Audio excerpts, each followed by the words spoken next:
विषयाक्रान्तसेतसा ज्ञानप्रभा प्रदानेन प्रसादं कुरु मे प्रभो।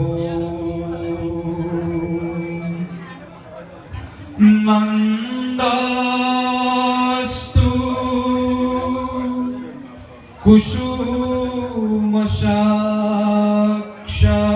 कुसुमसाक्षात् यशोदा सत्यसन्धिका तनुजो शङ्कर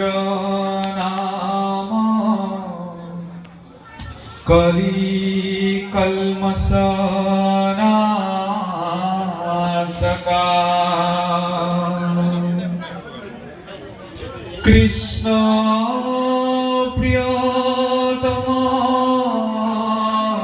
प्रियतमात्मा शङ्कर परम गुरु इत्येहं प्रार्थये नित्यं सत्यं सत्यं पुनः पुनः इत्येहं प्रार्थये नित्यं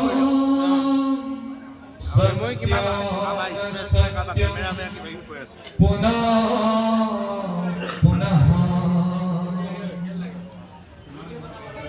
राम जारो काहे विद्या নাই হইল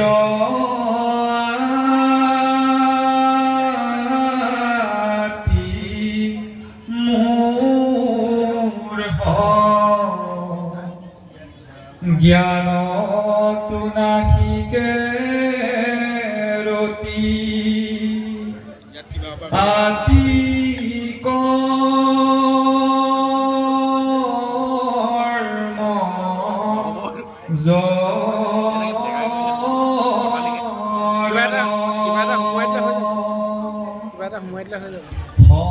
সংসাৰৰ লোকে যাক त्यागे पापी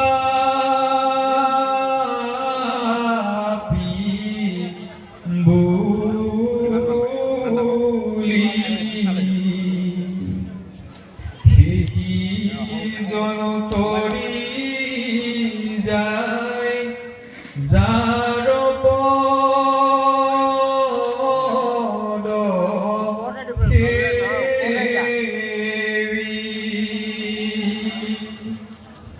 प्रणाम हेहि गोप नायक गोपाल ब्रह्मा हरे सेवे जार शरण कमल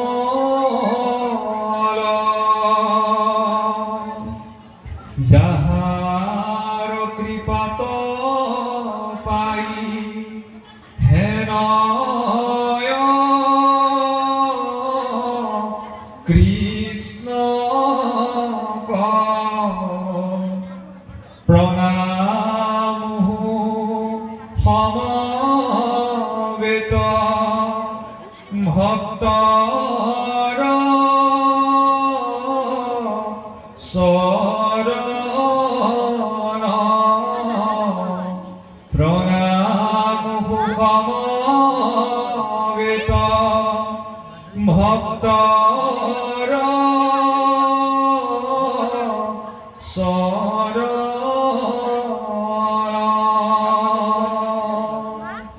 কৃষ্ণ অয়মারম্ভ শুভায় ভবতু।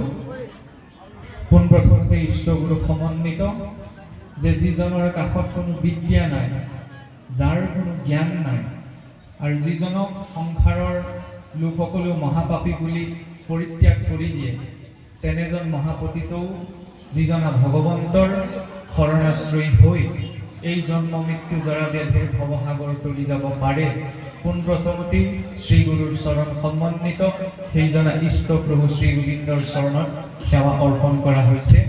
আৰু আজি যাৰ উপস্থিতিৰ বাবে যিজনা ভগৱন্তৰ কৃপা প্ৰাৰ্থী হ'বলৈ যিসকল ভক্ত বৈষ্ণৱৰ আশীষৰ প্ৰয়োজন, সেই বৈকুণ্ঠৰ পাৰিষদস্বৰূপ আপোনাৰ সব ভক্ত বৈষ্ণৱবৃন্দ, ব্ৰজৰ গোপীপদী আই মাতৃসকল, ভগৱন্ত গোবিন্দৰ নিত্য সংগী গোপবালক স্বৰূপ যুৱ বন্ধুসকল, এই অনুষ্ঠানটিৰ জৰিয়তে এই স্থানত মহাপুৰুষৰ আদৰ্শৰে প্ৰজ্বলিত হৈ অহা ভক্তি প্ৰদীপ গছিৰ ইন্ধন স্বৰূপ এই অনুষ্ঠানটিৰ সমূহ কাৰ্যকৰ্তা আৰু কৰ্মকৰ্তাসকল সহিত আজি এই উলুক সাৰ্বজনীন নামঘৰৰ সোণালী জয়ন্তী বৰ্ষ আৰু প্ৰতিষ্ঠা দিৱসক উদ্দেশ্য কৰি দ্বিতীয় দিৱসৰ কাৰ্যসূচীত ইতিমধ্যেই আমাৰ সন্মুখত বিৰাজিত হৈ থকা শ্ৰী শ্ৰী বনগয়া সত্ৰৰ সত্ৰাধিকাৰ প্ৰভুকে প্ৰমুখ্য কৰি, সমাজৰ আপোনাৰ সব মুৰব্বীসকল মেধি বৰমেধিকে প্ৰমুখ্য কৰি আমাৰ কাষৰ আসনত উপবিষ্ট হৈ থকা শ্ৰীমন্ত শংকৰদেৱ সংঘৰ একান্ত সেৱক, এজন সুন্দৰ কণ্ঠৰ লগতে সুন্দৰ ভাগৱত ব্যাখ্যাকাৰ শ্ৰদ্ধাৰ মনমাও বাপজনা, সমন্বিত বিভিন্ন দিশৰ পৰা অহা বিভিন্ন দায়িত্ব নিয়োজিত বাপ বান্ধৱ সমস্ত, আৰু ইতিমধ্যে ভগৱন্তৰ পৰম মংগল নামেৰে এই স্থান সঞ্জীৱিত কৰি তোলা নামমূৰ্তি নাৰদদেৱ স্বৰূপ নামাচাৰ্য প্ৰভুজনাকে প্ৰমুখ্য কৰি সভা আৰু অগ্ৰ আমি সেৱা জনোৱা হৈছে। আজি যদিও আপোনাৰ সবৰ সন্মুখত এটা নিৰ্দিষ্ট ধাৰ্মিক বিষয়ক লৈ বা ধৰ্মক উদ্দেশ্য কৰি এখন আলোচনা সত্ৰৰ এই নামঘৰত আয়োজিত কৰা হৈছে, কিন্তু তাৰ প্ৰাক মুহূৰ্তত এই কথা মই প্ৰকাশ কৰিব বিচাৰিছোঁ যে এই অনুষ্ঠান, এই সময়কণ কোনো ভাষণৰ অনুষ্ঠান নহয়, কোনো প্ৰচাৰৰ অনুষ্ঠান নহয়, কোনো প্ৰবচনৰ অনুষ্ঠান নহয়। কাৰণ য'ত ভাষণ দিয়া যায় তাত এজনে কয়, বাকীসকলে শুনি থাকে। য'ত প্ৰবচন কৰা যায় তাতো এজন দুই এজনে কয়, বাকীসকলে শুনি থাকে। য'ত প্ৰচাৰৰ কথা কোৱা যায় তাতো এজন দুই এজনে কয়, বাকীসকলে শুনি থাকে। কিন্তু ইয়াত আজি আমি শুনিবলৈ, বুজিবলৈ সমবেত হোৱা নাই। ইয়াত আজি আমি সমবেত হৈছোঁ নিজৰ দায়িত্ব পালন কৰিবলৈ। কাৰণ আমাক এটা বহুত গধুৰ দায়িত্ব দিয়া হৈছে। সকলো এখন গৃহস্থী সংসাৰৰ পৰা আহি ইয়াত উপবিষ্ট হৈছে। গৃহস্থী সংসাৰখন প্ৰত্যেকজন গৃহস্থৰ বাবে দায়িত্ব আছে। গৃহস্থী ব্যক্তিজনে যিদৰে অন্য সকলো কথা বাদ দি হ'লেও নিজৰ ঘৰখনৰ কথা চিন্তা কেতিয়াও পৰিত্যাগ কৰিব নোৱাৰে, তদনুৰূপে এই সমগ্ৰ সৃষ্টিৰ পৰিপ্ৰেক্ষিতত প্ৰত্যেকজন ব্যক্তিৰ ওপৰতে সৃষ্টিকৰ্তাৰ এটা ন্যস্ত দায়িত্ব আছে। কুকুৰ, মেকুৰী, বাঘ, সিংহ, ভালুক, যিমানবিলাক স্বৰ অচৰ ৰূপত জন্তু আছে ন, সিহঁতৰ মাজত বোলে মনুষ্যৰ মাজত জাগতিক বিষয়বিলাকৰ ক্ষেত্ৰত একো পাৰ্থক্য নাই। আহাৰ ভয় নিদ্ৰা মৈথুনঞ্চ সামান্যমেতৎ পশুভিনৰা। আহাৰ খোৱা বোৱা আমিও খাওঁ, সিহঁতেও খায়। গতিকে মানে জীৱনৰ মানদণ্ড কেতিয়াও আহাৰ হ'ব নোৱাৰে। আমি যে মানুহ বুলি কৈছোঁ, আমাৰ সকলোৱে মানুহে বিচাৰে নে নিজৰ জীৱনৰ মানদণ্ড বিকাশ পাওক, নিজে প্ৰত্যেক মানুহে নিজৰ জীৱনত প্ৰতিষ্ঠা বিচাৰে, সন্মান বিচাৰে, এইখিনি লৌকিক বস্তু, হয়নে? গতিকে মনুষ্য জীৱন বুলি ক'লেও যেনেকৈ কিছুৱে কয় এইবিলাক কথা কি ভাবি থাকিব লাগে, খাব লাগে আৰু জীয়াই থাকিব লাগে, তেতিয়াহ'লে সেইটো মানুহৰ বাক্য হ'ব নোৱাৰে। কাৰণ জীৱনটোৰ মানদণ্ড খোৱা বস্তু নহয়, কাৰণ সেইখিনিতো বাকীবিলাকেও খাই আছে। দ্বিতীয়তে ভয়ো মানদণ্ড হ'ব নোৱাৰে। অন্য জীৱ জন্তুবিলাকৰতো কেৱল মৃত্যুলেহে ভয়, আমাৰ ধৰ্ম ভয় আছে, সমাজ ভয় আছে, শৰীৰৰ প্ৰতি ভয় আছে, মৃত্যুৰ প্ৰতিটো আছেই, কিমানবিলাক ভয়। গতিকে ভয় বিষয়বিলাকো মনুষ্য জীৱনৰ মানদণ্ড হ'ব নোৱাৰে। আহাৰ ভয় নিদ্ৰাৰ কথাটো ক'বই নালাগে, নহয়নে? অন্য পশু পক্ষীকেইটাও নিৰ্দিষ্ট সময়ত সাৰ পাই যায়। মোকটোতো 24 ঘণ্টা উগলিলে 24 ঘণ্টা শুই থাকিম, মানুহৰ কোৱালিটিটো তেনেকুৱা, হয়নে? গতিকে নিদ্ৰাও কেতিয়াও জীৱনৰ মানদণ্ড হ'ব নোৱাৰে। আৰু পঞ্চমটি বিষয় হৈছে কি? মৈথুন, প্ৰতিক্ৰিয়া। সেইটোৰ ক্ষেত্ৰততো ভাগৱতৰ দৰ্শনে ইমান ডাঙৰ উপমা দিছে। ইন্দ্ৰৰ সন্তুষ্টি জানো ৰংভাৰ সম্ভোগে শুকৰৰো তেন নহ'ব সকলো সম্ভোগে বোলে সেইটো ভোগ কৰিবলৈ আৰু মানুহ হ'বলৈ কি দৰকাৰ ইন্দ্ৰই বোলে ৰংভাৰ লগত ভোগ কৰি যিটো তৃপ্তি পায় শুকৰ মানে হৈছে গাহৰিটোচোন একেটা তৃপ্তি পায় মানে খোৱা বোৱা লোৱা ভোগ ইত্যাদি মানুহৰ জীৱনৰ মানদণ্ড হ'ব নোৱাৰে আমি মনুষ্য জীৱনটো পাইছোঁ সকলোৱে কয় ন বোলে মানুহ হৈ পেলাই ঈশ্বৰৰ ভক্তি কৰিব লাগে সিমান কৰি শেষ কথা নহয় কাৰণ আজিকালি মানুহবিলাক যুক্তিবাদী নহয়নে যে ভক্তি কিয় কৰিব লাগে সেইটোও জানিব লাগে এই ধৰ্ম মাৰ্গত আপোনাক মোক কোৱা হোৱা নাই যে আপুনি মই প্ৰশ্ন কৰিব নোৱাৰো প্ৰশ্ন কৰিব লাগে যদি প্ৰশ্ন নকৰাকৈ ধৰ্ম মাৰ্গলৈ জড়িত হৈছে ন তেতিয়াহ'লে লাভ নাই কিন্তু প্ৰশ্ন কৰাৰ এটা পদ্ধতি আছে যেনেকৈ কেতিয়াবা সোধা যায় সেই বোলে ৰামৰ বাপেক কোন আছিলে কওকচোন এই মূৰ্তিটোৱে কি বুজাইছে এইটো অভিমানী হোৱা বুজাইছে হয়নে অভিমানত কেতিয়াও জ্ঞান নহয় আৰু এটা কথা কৰবাত কিবা এটা বিষয় মই জানো নজনাৰ ভাৱ ধৰি যে সোধে সেই আমুকটো বিষয়ে কি আছিলে কওকচোন সেইটো জিজ্ঞাসা হ'ব নোৱাৰে জিজ্ঞাসা কেনেকৈ কৰা যায় শ্ৰদ্ধাযুক্ত হৈ বিনয়ী ভাৱত গুৰুজনৰ সন্মুখত নিজৰ জিজ্ঞাসা প্ৰকাশ কৰা কাৰণ যি বিদ্যাত যিটো কৰ্মত বিনয়ী ভাৱটো নাই সেই বিদ্যা কেতিয়াও জীৱন কল্যাণ কৰিব নোৱাৰে সেইবাবে শাস্ত্ৰ মাৰ্গত চাবচোন দুটা শব্দ প্ৰয়োগ আছে এটা কোৱা হয় বিদ্বান আৰু আনজনক কোৱা হয় বিদ্যাৱান এটা হৈছে হাই কোৱালিফাইড আৰু এটা হৈছে ৱেল কোৱালিফাইড ৰাৱণ বহুত হাই কোৱালিফাইড মানুহ আছিল ৰাৱণ ইমান ডাঙৰ পণ্ডিত আছিল ন তেওঁ যেতিয়া সংস্কৃতত শ্লোক মাতিছিল ডাঙৰ ডাঙৰ ঋষিসকলে বহি ভাবিব লগা হৈছিল যে শ্লোকটোৰ অৰ্থটো ইমান হাই কোৱালিফাইড মানুহ আছিল আনহাতে তাৰ বিপৰীতে হনুমন্ত হাই কোৱালিফাইড মানুহ নহয় কিন্তু ৱেল কোৱালিফাইড মানুহ যদি মানুহৰ দৃষ্টিৰে চাওঁ হয়নে সেইকাৰণে শাস্ত্ৰ মাৰ্গত ধৰ্ম মাৰ্গত সেই এখিনি কথা জনাৰ প্ৰয়োজনীয়তা নাই যি জানিছোঁ তাৰ প্ৰতি শ্ৰদ্ধাটো কিমান তাৰ প্ৰতি বিনয়ী ভাৱটো আছেনে নাই মই শাস্ত্ৰ পঢ়িছোঁ মই শাস্ত্ৰ কথা কৈছোঁ মোৰ মনত যদি শ্ৰদ্ধাটোৱেই নাই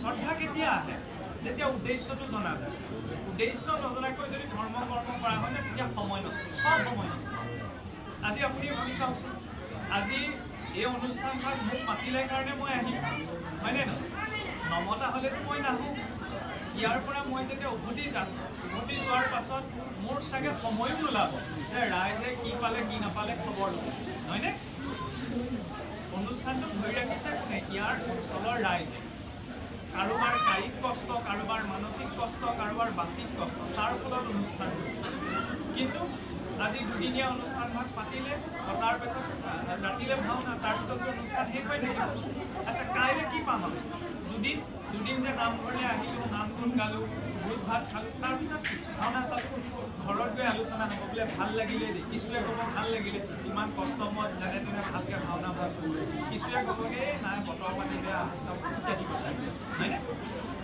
আচ্ছা যিসকলে কৈছে যে ভাওনাখন চালোঁ নামষাৰ গালোঁ নামঘৰ গ'লোঁ ভাল লাগিল ভাল লগা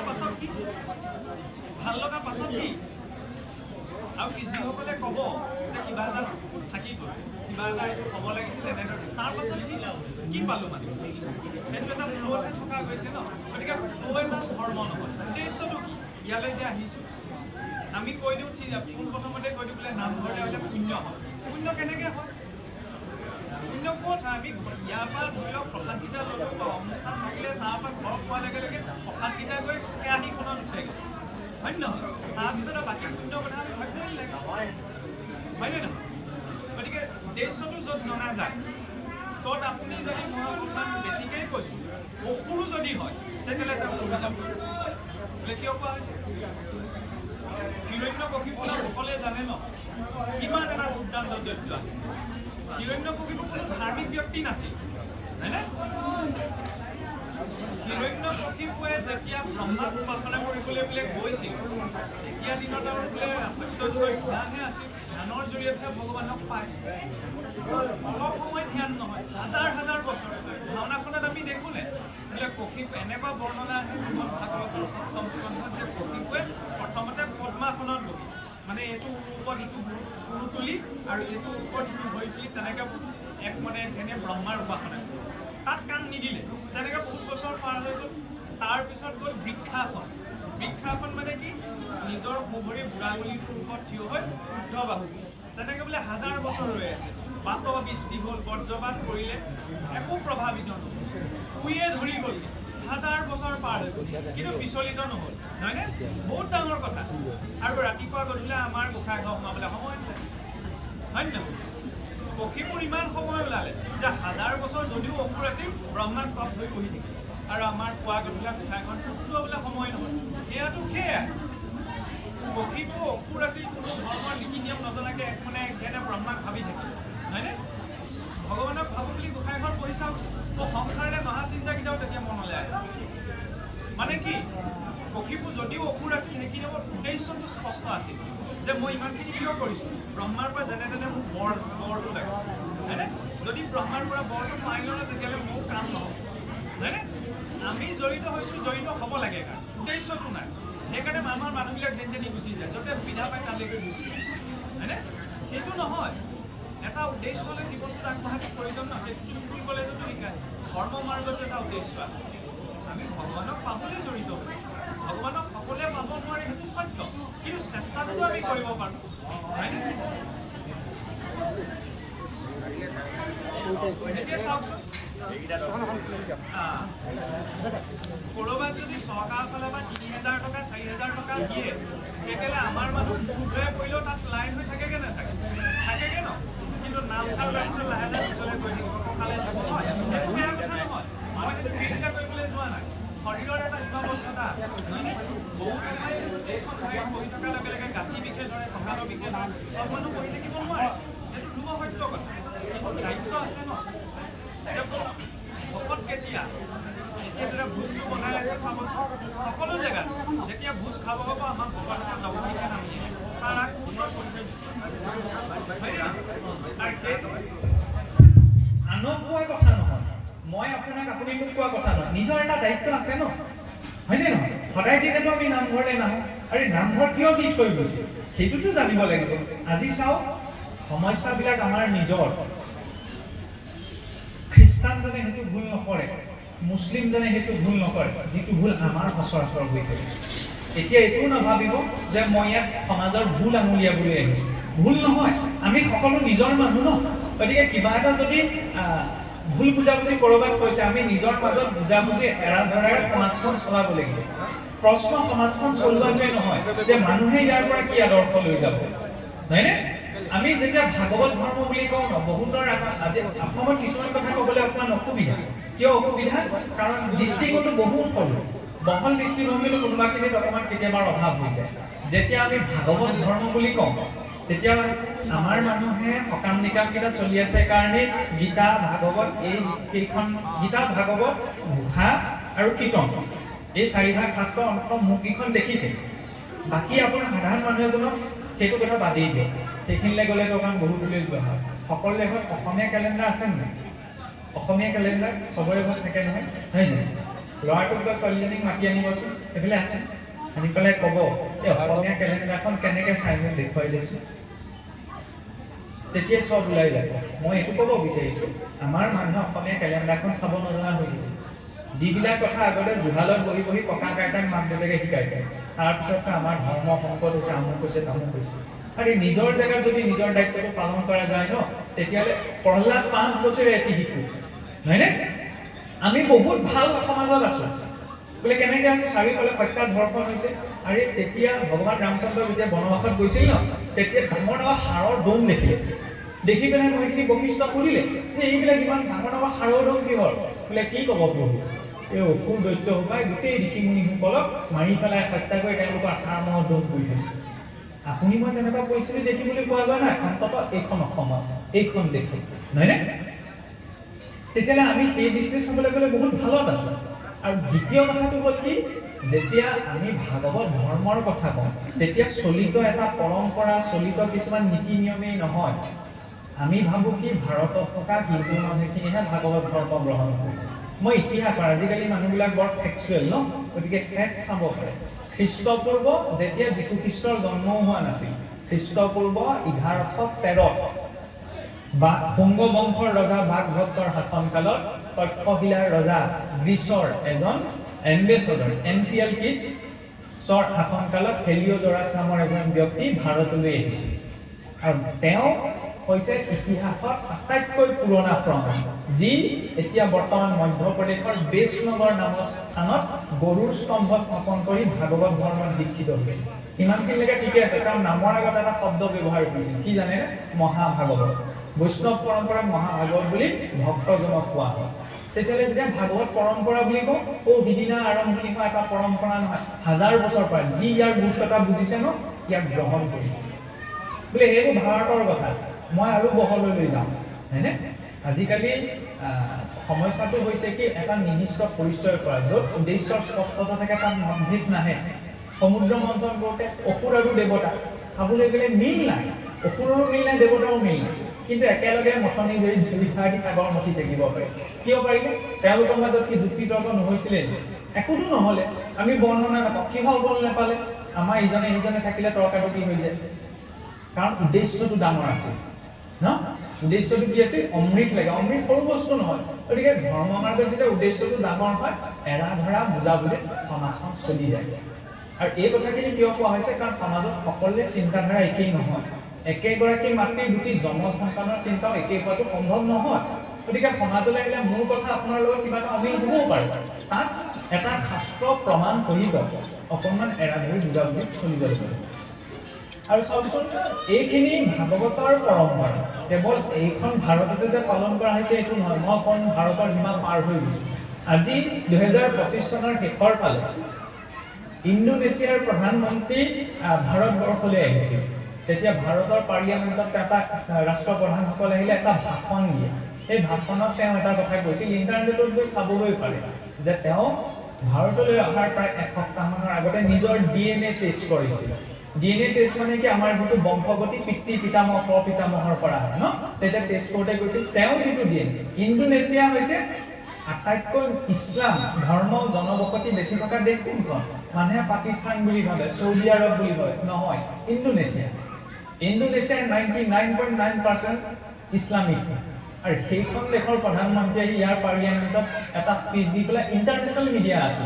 আন্তৰ্জাতিক সংবাদ তাত এটা কথা কৈছিল কি যে মোৰ 85% DNA ভাৰতৰ মানুহৰ লগত মিলে অৰ্থাৎ হিন্দু মানুহৰ লগত হিন্দু DNA বুলি কৈছে মানে হিন্দু শব্দটো মই ডাইৰেক্টলি এইকাৰণে ইউজ কৰা নাই কাৰণ ইয়াত হিন্দু বুলি কৈ কিছুসকল অকণমান কেঁকুৰাই কামুৰিব পাৰে কাৰণ হিন্দু বুলি ক'লে এই আগৰ পুৰণা বেদ বেদান্ত মানি থকা এটা পৰম্পৰাকে নুবুজায় প্ৰকৃততে হিন্দু শব্দৰ অৰ্থটো বহুত ব্যাপ্ত হিন্দুৰ দুষ্টান্ন ভৱতি হিন্দু হ'বলৈ আজিকালি প্ৰয়োগ কৰিবলৈ কেলৈ কাৰণ এইটো অকণমান কোনোবাখিনি ৰাজনৈতিক অকণমান তাৰ মাজত কোনোবাখিনি পোৱা দেখা যায় সেইখিনি বেলেগ কথা সেইখিনি আমাৰ দৰকাৰ কিন্তু আমাক প্ৰকৃততে কিন্তু পৰম্পৰা দিয়া আছে যেতিয়া আৰম্ভণিটো পৰিচয়টো গুৰিৰ পৰা আৰম্ভ কৰা সমস্যা তাত নহয় এতিয়া হিন্দুৰ দুষ্টান্ন ভৱতি নাৰ্যনা বিদুষম তেওঁ অনাৰ্য হ'ব নহয় অনাৰ্য মানে কিবা নিষ্কুলীয়া নহয় যাৰ আচৰণত শ্ৰেষ্ঠত্ব আছে তেওঁ হৈছে আৰ্য হয়নে কাৰণ ৰাৱণৰ আচৰণত শ্ৰেষ্ঠত্ব নাছিল সেইকাৰণে আপুনি মই ৰাৱণক শ্ৰেষ্ঠ বুলি মানো জানো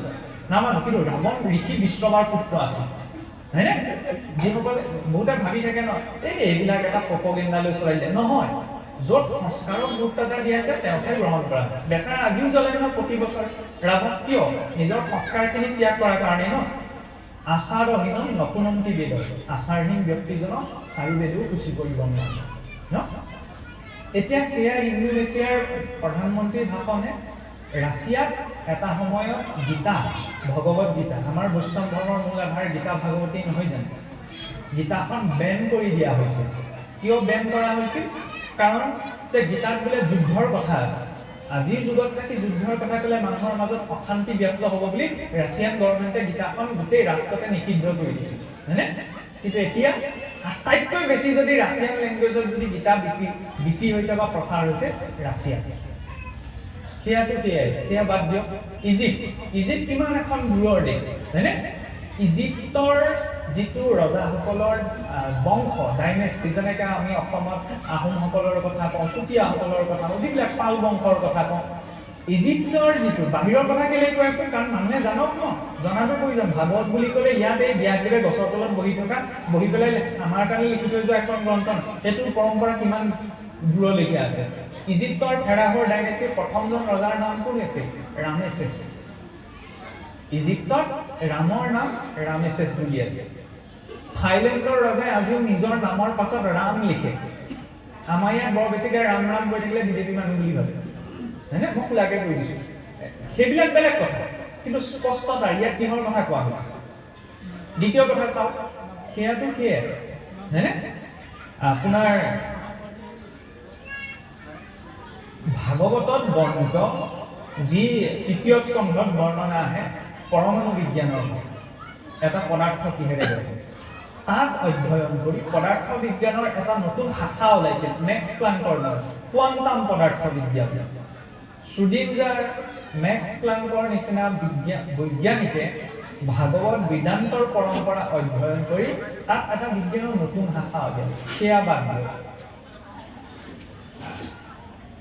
ভাৰতবৰ্ষত এটা সময়ত বহুত 200 বছৰতকৈ অধিক কাল মোগলসকলে শাসন কৰিলে ন। মোগলৰ বেয়া দিশটো আমি সকলো জানো, কিন্তু মোগলসকল আকবৰৰ নাম সকলোৱে জানে, আকবৰ মহান আছিল বুলি। কিন্তু এজন মোগল সম্ৰাট এনেকুৱাও আছিল যি এই গীতা ভাগৱতৰ পৰম্পৰা গ্ৰহণ কৰাৰ কাৰণে নিজে মৃত্যু সাকলি ল'ব লগা হৈছিল। কাৰণ শ্বাহজাহানৰ নাম সকলোৱে কৈছে। এইখিনি ইয়াত কোৱাৰ প্ৰয়োজনীয় এটা উদ্দেশ্য আছে। শ্বাহজাহানৰ 4জন পুত্ৰ আছিল। আটাইতকৈ ডাঙৰ আছিল দাৰা শিকো, তাৰপিছত চুজা মুৰাদ, আৰু 4 নম্বৰজন আছিল ঔৰংজেব। ঔৰংজেবৰ নাম সকলোৱে আছে, কিমান হত্যা কৰিলে ধৰ্মান্তকৰণৰ নামত, হয়নে? দাৰা শিকো এজন বহুত নিষ্ঠাৱান ব্যক্তি আছিল, যি হিন্দুৰ গীতা ভাগৱত ইত্যাদি অধ্যয়ন কৰি ইমান আপ্লুত হৈ গৈছিল যে তেওঁ কাশীত গৈ সংস্কৃত অধ্যয়ন কৰি গীতা ভাগৱত উপনিষদ ফাৰ্চীলৈ অনুবাদ কৰাইছিল। যিটো কথা ঔৰংজেবে হজম কৰিব নি নিজৰ ভায়েককে শিৰচ্ছেদ কৰাটো কৰোৱে আধা মৰাকৈ গোটেই দিল্লী ঘূৰাইছে যে আমাৰ বিপৰীতে থকা ধৰ্মৰ মানুহ ধৰ্মগ্ৰন্থ কিয় পঢ়িব, কিয় এই কথাটো কোৱা হৈছে? কাৰণ গীতা ভাগৱত যে ইয়াত কি আছে সেই কথাটো কেৱল তথাকথিত হিন্দু বুলি কৈ থকা, তথাকথিত বৈষ্ণৱ বুলি কৈ থকা সকলোৱে স্বীকাৰ কৰা নাই। যি ইয়াৰ সোৱাদটো লৈছে ন, তেওঁ ইয়াৰ সন্মুখত নতমস্তক হ'বলৈ বাধ্য হৈছে, হয়নে? আনহে নালাগে আমি যে ভাগৱতৰ দ্বাদশাক্ষৰ মন্ত্ৰ ওম নমো ভগৱতী বাসুদেৱায়, হয়নে? ভাগৱতৰ মূল বস্তু তাতে আছে বুলি কোৱা হয়। তাৰ টিপিটকত পালি ভাষাত অনুবাদ বুদ্ধিসকলে গায়, সুধিবচোন নমো অৰ্হতো সম্মা সমুধস্য, কিহৰ অনুবাদ? ভাগৱতৰ দ্বাদশাক্ষৰ মন্ত্ৰৰ অনুবাদ, হয়নে? গতিকে মই এইটো কথা ক'ব বিচাৰিছোঁ যে ভাগৱত ধৰ্ম বুলি ক'লে কেৱল অসমৰ মাজতে আবদ্ধ হোৱা এটা পৰম্পৰা নহয়, ইয়াৰ ইতিহাসো অনাদিকালৰ, সেইবাবেতো সনাতন শব্দটো জড়িত কৰা হয়। আৰু ইয়াৰ তথ্য কেৱল পৰম্পৰাৰ মাজত নাই, বৈজ্ঞানিকভাৱেও ইয়াৰ তথ্য প্ৰতিটো ক্ষেত্ৰত তৃতীয় স্কন্ধ বৰ্ণিত আপোনাৰ গৰ্ভোৎপত্তি বা কপিল দেৱহূতি সংবাদ মাতৃগৰ্ভত জীৱৰ বিকাশৰ যিখিনি বৰ্ণনা পোৱা যায় ন, তাৰ সম্পূৰ্ণ চাইণ্টিফিক সেইখিনি ব্যাখ্যা হয়। 19ৰ দশকতে এইখিনি ওলাইছে আৰু ইত্যাদি ইত্যাদি আছে। এতিয়া আহক, যেতিয়া সময়বিলাক পাৰ হোৱাৰ লগে লগে আমাৰ যিবিলাক জ্ঞানৰ পৰম্পৰা আছিল, সেই জ্ঞানৰ পৰম্পৰাবিলাকৰ প্ৰতি মানুহৰ কোনোবাখিনিত অকণমান অনিচ্ছা উপজিলে। অনিচ্ছা উপজাৰ কাৰণ দুটা আজিৰ যুগত। প্ৰথম কথা হ'ল কি, মানুহৰ সময় নাই, আৰু দ্বিতীয় কথা হ'ল কি, মানুহৰ জীৱন প্ৰণালীটো সহজ নহয়। কাৰো ইমান কথা ভাবি চিন্তা কৰিবলৈ সময় নাই। আৰু দ্বিতীয় কথা হ'ল কাৰো জীৱন প্ৰণালীটো সহজ নহয়। খেতিয়কজনৰো সহজ নহয়, এই হাতমহীয়া অট্টালিকাত বহি থকাজনৰো জীৱন প্ৰণালীটো সহজ নহয়, বিভিন্ন মাছ। তাৰ মাজত ইমানখিনি এখিনি তথ্যলব্ধ জ্ঞানৰ পৰম্পৰাই মানুহখিনিক কেনেকৈ ধৰ্মৰ সৈতে জড়িত কৰিব পাৰে? সেইবাবে 12শ শতিকাত জানো যে ভাৰতবৰ্ষত ভক্তি আন্দোলন জড়িত হ'ল, আৰু আহি যেতিয়া 14শ 15শ শতিকাত অসম পালেহি ন, তেতিয়া অসমত সেই ভক্তি আন্দোলনৰ এটা নৱজোৱাৰ মহাপুৰুষ শ্ৰীমন্ত শংকৰদেৱে আৰম্ভ কৰিলে। আৰু গুৰুজনাই যেতিয়া এইখন অসমত ধৰ্মত দিলে ন, মহাপুৰুষৰ দৰ্শনৰ কথা ক'বলৈ যাওঁতে বহুতখিনি তাত্ত্বিক কথা গুচি আহে, কিন্তু মহাপুৰুষৰ দৰ্শনৰ আটাইতকৈ সুন্দৰ দিশটোৱে হৈছে কি, ইয়াত মহাপুৰুষে প্ৰথম কথা গুৰুত্ব এটা দিলে কৃষ্ণ ভক্তি প্ৰচাৰ। কৃষ্ণ ভক্তি মূল বস্তু, হয়নে? আৰু সেই কৃষ্ণ ভক্তিক দিবলৈ যাওঁতে মাধ্যম ল'লে কি, থলুৱা সমাজত প্ৰচলিত সকলো মাধ্যম। সেইকাৰণে অসমীয়াই মহাপুৰুষৰ সংস্কৃতিক বাদ দি ধুতিখনো পিন্ধিব নোৱাৰে। কিনিব পাৰিব? বাদ দিয়কচোন, ধুতিখন বাদ দি চেলেংখনো ল'ব নোৱাৰে। অসমীয়াই মহাপুৰুষক বাদ দি তালযোৰ বজাব নোৱাৰে, একোৱে কৰিব নোৱাৰে, ভাতকেইটাও খাব নোৱাৰে। কিয় ভাতকেইটা খাব নোৱাৰে? কাৰণ ভোজটো লওঁতে কি বুলি লয়? গুৰুক দিম, ভকতক দিম, হয় নে নহয়? ইতৰ পানীসকলক দিম, পাছত যি বাকী থাকে পচা হৈ গ'ল। মহাপুৰুষ ইমানলৈকে সোমাই গ'ল। কেনেকৈ সোমালে? তাৰ মাধ্যম ল'লে কি? কৃষ্ণ ভক্তি। কৃষ্ণ ভক্তি কৰিলে কৃষ্ণ ঈশ্বৰ নি? হয়, কৃষ্ণ ঈশ্বৰ। বোলে ভাগৱতে কৈছে, কিছুৱে ক'ব ভাগৱতে ক'লে বুলি মানি ল'ম, নালাগে মানিব, নিজেই চালেই হ'ল। কৃষ্ণ মানে কি? আনন্দ। গোটেই মানুহখনে জীৱনটো কিহৰ কাৰণে দৌৰি ফুৰিছে? আনন্দ পাবলৈকে নহয়। কিন্তু দুই প্ৰকাৰৰ আনন্দ আছে, এটা ভৌতিক, এটা আধ্যাত্মিক। ভৌতিক আনন্দটো প্ৰথমতে পাওঁতেই মানে বহুত কিবা কিবি পোৱা নিচিনা লাগে, ভাল লাগে। পাছত লাহে লাহে মানে ইণ্টাৰেষ্টটো কমি আহে। নতুনকৈ ঘৰটো বনাইছোঁ, যেতিয়া যিদিনা ঘৰটো কমপ্লিট হৈ উঠিব কিমান ভাল লাগে। কিন্তু লাহে লাহে ধৰি লওক একেটা আনন্দই নাথাকে। যিদিনা ঘৰটো বনোৱা গৈছিল, কেঁচুৱা এটা জন্ম হৈছে, কেঁচুৱা এটা মানুহৰ ঘৰত জন্ম হ'লে কিমান ভাল লাগে, বংশ পৰিয়াল সকলোৱে আনন্দ পায়।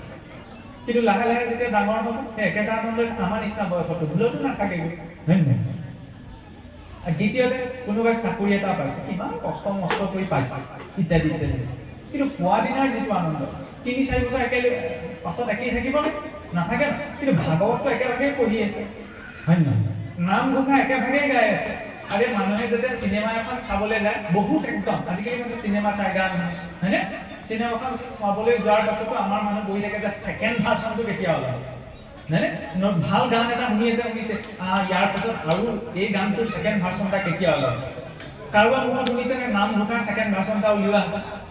কাৰণ একেভাগ ঘোষাকে কিমান গাইছে? ক'ৰবাত শুনিবলৈ পাইছেনে ভাগৱতটো নতুনকৈ এভাগ উলিওৱাহেঁতেন একেভাগ ভাগৱতকে কিমান পঢ়ি থাকিব? কাৰো মুখত শুনিবলৈ নাপায়, হয়নে? নামষাৰ গাওঁতে, হয়নে? ভগৱানৰ নামৰ কীৰ্তনে সেইখিনিতে শক্তি। নামতিজনে এতিয়া কীৰ্তনৰ কোনটো অধ্যায়ৰ পৰা ক'ৰ পৰা কীৰ্তন দি দিছে সকলোৱে বুজি নাপাবও পাৰে, নহ'লে কি গাইছে সকলোৱে বুজি নাপাবও পাৰে। দিহানামেতি গাওঁতে কোনে ক'ৰ পৰা কি কাহিনী আনি গাইছে বুজি নাপাবও পাৰে। কিন্তু যেতিয়া নামষাৰৰ সংগী পোৱা যায়, হয়নে? একান্ত মানে, তেতিয়া মনত আনন্দ আহি যায় নাই? হাতখন আপোনা আপুনি আহি যায় নাই? হয়নে? কিন্তু এই অনুভৱটো কোনে ক'ব পাৰিব? যি নামষাৰত বহিছে, যি এই নাম গাইছে, প্ৰসাদ খোৱা সময়তে যাম আৰু গীত বহিছে, সেইজনে কেতিয়াও নাপায়, হয়নে? আৰু নাম গালে কি হয় চাওক, এইটোও এটা পৰম্পৰা নহয়। 2018 চনতে সকলোৰে হাতত এটা স্মাৰ্টফোন আছে, গেম খেলিবলৈ চবে ব্যৱহাৰ কৰে। কোনে কাটিলে মাৰিলে, কোনে গৈ কি খালে সেইবোৰ চাবলৈ, কোনে ক'ত চৰকাৰ হ'ব, আমুক হ'ব তামুক হ'ব, সেইবোৰ চাবলৈ চব এইবিলাক বিষয়টো চাব লাগে।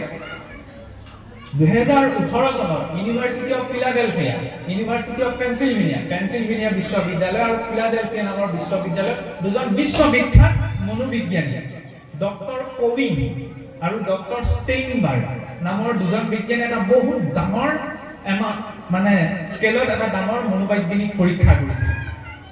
4,000 মানুহৰ ডিটেইলছ। প্ৰথম 1000 মানুহত 6-7 বছৰৰ পৰা 12 বছৰলৈকে, দ্বিতীয়টি গ্ৰুপত 12 বছৰৰ পৰা 22 বছৰলৈকে, তৃতীয়টি গ্ৰুপত 22 বছৰৰ পৰা 60 বছৰলৈকে, আৰু চতুৰ্থটো গ্ৰুপত 60 বছৰৰ পৰা ঊৰ্ধ্বলৈকে। সিমানখিনি মানুহৰ ব্ৰেইন স্কেনিং কৰি সিহঁতৰ ব্ৰেইন ডাটা তেওঁলোকক কালেক্ট কৰা হয় আৰু এনালাইচিছ কৰি তেওঁলোকৰ ব্ৰেইনৰ ডেভেলপমেণ্ট কেনেকুৱা, মগজুৰ বিকাশ বা ধৰি লওক মন মগজুৰ তেওঁলোকৰ চিন্তাধাৰাৰ প্ৰভাৱ কেনেকুৱা, তাৰ ওপৰত এটা ৰিপৰ্ট বনোৱা হয়। আৰু তাৰ পাছত এমাহৰ বাবে এটা নিৰ্দিষ্ট ক্ৰমত তেওঁলোকক ভগৱানৰ নাম, খ্ৰীষ্টান মানুহখিনি সেইটো জনাটো প্ৰয়োজন আগত যে ডক্টৰ ষ্টেইনবাৰ্গ আৰু ডক্টৰ কোৱিন কমপ্লিটলি দুজন খ্ৰীষ্টান মানুহ। আৰু তেওঁলোকক কি দিছিলে? এমাহৰ বাবে এটা নিৰ্দিষ্ট ক্ৰমত নাম জপ কৰিবলৈ দিয়া হৈছিল, হয়নে? আৰু যেতিয়া এমাহৰ পাছত নাম জপ কৰিবলৈ দিয়াৰ পিছত তেওঁলোকৰ ব্ৰেইন স্কেনিং কৰি গম পোৱা গৈছিল ন, তেওঁলোকৰ কিবা এটা সিদ্ধান্ত ল'ব পৰা শক্তি, ইমিউনিটিয়ে হওক, ইণ্টাৰনেল ষ্ট্ৰেংথে মানে মানসিক শক্তিয়ে হওক, কিবা এটা চিন্তা কৰিব পৰা শক্তিয়ে হয়, 79% এমাহৰ ভিতৰত ডেভেলপ হৈছিল। সেইটো হৈছে নাম জপৰ মহিমা। নাম যেতিয়া কীৰ্তন কৰা যায়, যিমান পাৰি সিমান উচ্চ স্তৰে সকলোৱে যাতে মানে এই নাম যেতিয়া জপ কৰা যায় তাত এটা কণ্টিনিউটি থাকে। আমি এতিয়া খাওঁতে অসুবিধা কৃষ্ণ নাৰায়ণ হৰি গোপাল গোবিন্দ কৈ আছো ন, আনকনচিয়াছ হৈ কৰিছোঁ, মানে কেতিয়াবা গম নোপোৱাকৈও লৈছোঁ, ল'ব লাগে কাৰণে লৈছোঁ। মুখেৰে কৃষ্ণ বুলি কৈছে, মনত কৃষ্ণৰ চিন্তা নাহিছে নাই সেইটো মইহে জানো, আপুনিতো নাজানে ন। কিন্তু যেতিয়া চেতনালব্ধ হৈ ভগৱানৰ নাম কোৱা যায়, এই যে মহাপুৰুষে কৈছে মুখে লোৱা নাম হৃদয়ে ধৰা আৰু এতেকে মুকুতি পাই বা কহিলো চৈ, যে মুখেৰে ভগৱানৰ কৃষ্ণৰ নাম লোৱা কিন্তু মনেৰে কৃষ্ণৰ ৰূপটো চিন্তা কৰা মানুহজনলৈ চাওঁতে আমি মানুহজনক ভৰিলে চাওঁ ভগৱানলৈ চাওঁতে মানুহক ভগৱানক ভৰিলে মুখলৈ চাওঁ জানো নাচাওঁ ন ভগৱন্তৰ চৰণৰ পৰা মস্তকলৈকে পুনৰ মস্তকৰ পৰা চৰণলৈকে বোলে ৰূপটো ধ্যান কৰিব লাগে তাত কি হয় মনটো এটা জেগাত কনচেন্ট্ৰেট হয় একাগ্ৰ হয় আৰু সেই একাগ্ৰতা হোৱাটো প্ৰয়োজন কাৰণ যেতিয়ালৈকে ঈশ্বৰৰ ৰূপটোত মন একাগ্ৰ নহয় তেতিয়ালৈকে বোলে জীৱন মুক্তি পোৱাটো সম্ভৱ নহয় কিয় কংসই অন্তিম সময়ত কৃষ্ণৰ স্বৰূপটো মুখৰ আগত থাকিলে কাৰণে কৃষ্ণৰ ৰূপটো চিন্তা কৰি মুক্তি পালে আৰু আনহাতে ভাগৱতৰ পঞ্চম স্কন্ধত মহাৰাজ ভৰতৰ উপাখ্যান এতিয়া মহাৰাজ ভৰতে সব ত্যাগ কৰি দিছিল তেওঁ অন্তিম সময়ত হৰিণ পোৱালি এটা মনত পৰিল আৰু ভাবিলে কি মই যেতিয়া মৰিব লাগিব কিন্তু এই হৰিণ পোৱালিটোক আশ্ৰমত কোনে চোৱা চিতা কৰিব এনেকে ভাবোতে কি হ'ল অন্তিম সময়ত হৰিণ পোৱালিটোৰ কথা মনত সোমাই থাকিলে এই শৰীৰটো এৰি হৰিণ ৰূপত জন্ম লাভ কৰিব লগা হ'ল কথাটো কিয় কোৱা হৈছে কাৰণ অন্তিম সময়ত মানুহে যিটো চিন্তা কৰে ইয়ং ইয়ং ভাৱ স্মৰে নিত্যম তজ্য অন্তে কলেবৰম তম তমেৱতী কৌন্তেয় সদা তদ্ভাৱ ভাবিত গীতাত ভগৱন্তই কৈছে বোলে অন্তিম সময়ত মনুষ্যই যিটো চিন্তা কৰে ন তাৰ অনুৰূপতেই গতি কৰে এতিয়া যে ইমান নাম ভগৱান ভগৱান ধৰ্ম ধৰ্ম কৈ থকা আছে কিয় যাতে এতিয়া আখৰ আসন চলি থাকে অন্তিম সময়ত যাতে তেওঁৰ চিন্তনটো সহজ হয় নহয়নে সেইবাবেতো কোৱা হয় যে ভক্তি মাৰ্গৰ মুক্তিকো উপেক্ষা কৰা হৈছে কিয় কাৰণ মুক্তি পাই ভক্তিৰ সুখটো কোনোবাখিনিত নাপাব পাৰোঁ কিয় সুখটো কেনেকৈ পোৱা যায় চাওক ল'ৰা ছোৱালী সদায় ঘৰতে আছে সেইটো মৰমো বেলেগ 5-6 বছৰ দিন বোলে ঘৰৰ পৰা আঁতৰি আছে চাকৰি সূত্ৰে বা কৰ্মসূত্ৰে হয়নে 5-6 বছৰৰ মূৰত যদি ঘৰৰ সদস্যখন ঘৰলৈ উভতি আহে তেতিয়াহ'লে সদায় গালি পাৰি থকা বুলি বাচ্চাত ৰৈ থাকে যে আজি 6 বছৰৰ মূৰত আহিছে চাকৰি পা 5 বছৰৰ মূৰত আহিছে ইমানখিনি যে বিৰহত থাকিলে বিৰহে কি কৰিলে শ্ৰদ্ধা প্ৰেম ভক্তিটো বৃদ্ধি কৰিলে ভগৱন্তই ভক্তক সেইকাৰণে কি কৰে বিৰহ দিয়ে ডাইৰেক্টলি তেওঁ নাহে মাধ্যম দিয়ে তেওঁ নামৰ এইটো প্ৰমাণ ন এতিয়া ইয়াৰ পাছত চাওক মহাপুৰুষে সেইকাৰণে এটা বৰ সুন্দৰ সূত্ৰ ব্যৱহাৰ কৰে আমি যেতিয়া ভক্তি শব্দটো ব্যৱহাৰ কৰোঁ ভক্তি বুলি ক'লে এনেকুৱা নহয় যে নামঘৰলৈ অহা সময়কণেই ভক্তি বাকীখিনি সময়ত ভক্তি ধোঁৱা চাঙত তুলি থ'লে হ'ব জানো নহ'ব ন সৰ্ব অৱস্থাতে ভক্তি কৰা সাৱধানে সমস্ত শাস্ত্ৰৰ তাৎপৰ্যহীন সকলো অৱস্থাতে ভক্তি তেতিয়া কি 24 ঘণ্টা নাম লৈ বহি থাকিম নেকি বহুতেতো সেইটো তেনেকৈও কয় হয় 24 ঘণ্টা নাম ল'বলৈ কৈছে কিন্তু এনেকৈ নহয় যে 24 ঘণ্টা নাম ল'বলৈ যাওঁতে আমাৰ দৈনন্দিন সকলোৱে কৰ্ম ব্যৱস্থাবিলাক বেলেগ বেলেগ হয়নে আমি আমাৰ দ্বাৰা কোনোবাখিনি ভুল কেতিয়া আচৰণ হৈ গ'ল যেতিয়া আমি ভক্তি নিৰ্দিষ্ট এটা সময়ত আচৰণ কৰা বস্তু বুলি ভাবি ল'লোঁ বোলে নামঘৰলৈ অহা সময়কণে ভক্তি সকলো অৱস্থাতে কেনেকৈ তাৰ বাবে প্ৰতিটো বস্তুৰ একোটা নিৰ্ণয় জড়িত কৰা হয় নিৰ্ণয় কিয় সকলোৱে শাস্ত্ৰ কথা শুনি ভাল নাপাবও পাৰে হয়নে নহয় তেওঁৰ কাৰণে ভক্তি কেনেকৈ হ'ব চবে শাস্ত্ৰ কথা নুশুনিবও পাৰে আৰে আপোনাৰ গীতাৰ আমাৰ গোবিন্দ বিশ্বৰ যিখন পদগীতা আছে পদগীতাত জ্ঞান বিজ্ঞান যুগত বৰ সুন্দৰ পদ এটি আছে আমাক গালি পৰা পদ যে অসুৰ স্বভাৱ ধৰি কতু পাপিনৰ মোক ভজিবাক কিঞ্চিতে গুণাই মন মূৰ গুণ নামত কিঞ্চিতো শ্ৰদ্ধা নাই আনে কহিলেও তাৰ কৰ্ণ ফাটি যায় সমাজত থাকিলেও কৰে অনিমিষ কৈ খানি উঠিয়া যায়ো কৰেও সমীষ শাস্ত্ৰৰ উপদেশ লয়া নলয় জ্ঞান বোলে পিতৃ পিতামহে নকৰিলে কেন যি লোকৰ পুণ্য সহ্য আশয় পূৰ্বৰ পাতে কৃষ্ণৰ কথা দেৱতা অসুৰ চব আমাৰ ভিতৰতে সোমাই আছে। ইয়াতহে আৰু আমাৰ গালি দিয়া পথ কি হ'ব পাৰে? অসুৰ স্বভাৱ ধৰি কটু পাপী নৰ মুখ ভজিবাক কিঞ্চিত একো নাই। ভগৱানৰ ভজনত বোলে অসুৰ প্ৰবৃত্তিটো যেতিয়া বৃদ্ধি পায় তেতিয়া ভজনত ভক্তিটো নাহে। মূৰৰ কথা চবতে কিঞ্চিতো শ্ৰদ্ধা নাই, ভগৱানৰ কথা কোনাত শ্ৰদ্ধা নাই। আনে কৰিলেও তাৰ কৰ্ণ পায়, আনে কৰি আকৌ কাণখন বিষ দি যায়, হয়নে? সেইকাৰণে চাবচোন, গুৰুৱে শৰণত দিয়া কথাকেইটা মনত নাথাকে, কিন্তু চৰকাৰে কেইখন আঁচনি কেইটকা দিছে সেইটো একেষাৰটা মনত থাকে। এতিয়া আপুনি কেনেকৈ ক'ব মানুহৰ স্মৃতি শক্তি কম বুলি? সেইটোতো মনত আছে, এইটো কথা মনত নাই। আৰু শ্ৰদ্ধাটো কোন? বিনা শ্ৰদ্ধাত একো কাৰ্য সিদ্ধি নহয়, হয়নে? আৰু শ্ৰদ্ধা যেতিয়া দেৱতাৰ মাজত অভাৱ হয় ন, দেৱতা নিষ্ক্ৰিয় হ'ব লগা হয়। শ্ৰীমদ ভাগৱততে মাজতে কৈছোঁ, বৰ সুন্দৰ কাহিনী এটা আহে, বিদ্যাসুৰ বধৰ। মই কাহিনীটোত নোহোৱা মাত্ৰ সৰু অংশ এটা। এদিন কি হৈছিল, স্বৰ্গত বোলে ইন্দ্ৰাদী দেৱতাসকলে অপেশ্বৰীসকলৰ নৃত্য উপভোগ কৰি বহি আছে। আৰু তেনেকুৱাতে কি হ'ল, গুৰু বৃহস্পতিকে উপস্থিত হ'ল। তাৰপিছত কি হ'ল, ইন্দ্ৰাদী দেৱতাসকলে ডিজে বক্সটো বাজি থাকিলে মানুহ অকণ বেলেগ এটা হেৰিয়ত থাকে নহয়, এই মিউজিকটো অকলেহে গম পায় সংসাৰখনৰ কথা, হয় নহয়? তাতো অকণমান তেনেকুৱা হ'ল। এইফালে অপেশ্বৰী নৃত্য উপভোগ কৰি আছে, সকলোৱে ভাল লাগিছে। এই গুৰু যে গৈছিল মানে দৃষ্টিয়ে নগ'ল। গুৰুৰ এটা বৰ সুন্দৰ কথা আছে, চাবচোন, ক'ৰবাত যদি সাধাৰণ মানুহজন অসন্তুষ্ট হয়, মই যদি আপোনাক অসন্তুষ্ট হ'লে মই হয়তো যদি অকণমান মানে খঙাল মানুহ, তেতিয়া মই আপোনাক গালি পাৰিম, হয় নহয়? বা কেতিয়াবা খাওঁ দিম। মানুহে সেইটো কৰে, হয় অসন্তুষ্ট হ'লে গালি পাৰে, নহ'লে খাওঁ দিয়ে। কিন্তু যেতিয়া গুৰু অসন্তুষ্ট হয়, গুৰুৱে খাওঁ নিদিয়ে, অসন্তুষ্টও নহয়, বা কি অভিযোগো নকৰে। গুৰুৱে কি কৰে?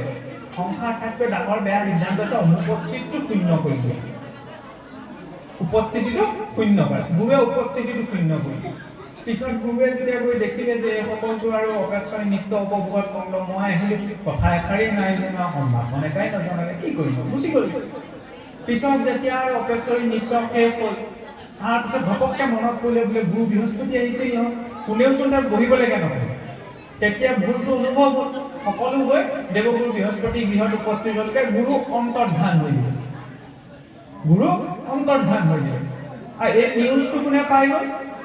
এই নিউজটো পালে অসুৰসকলে, হয়নে? নিউজৰ কাম তেনেকুৱা, আপোনাৰ ঘৰত কি হৈছে আপুনি গম নাপালে নিউজ চেনেলত চব গম পায়, হয়নে?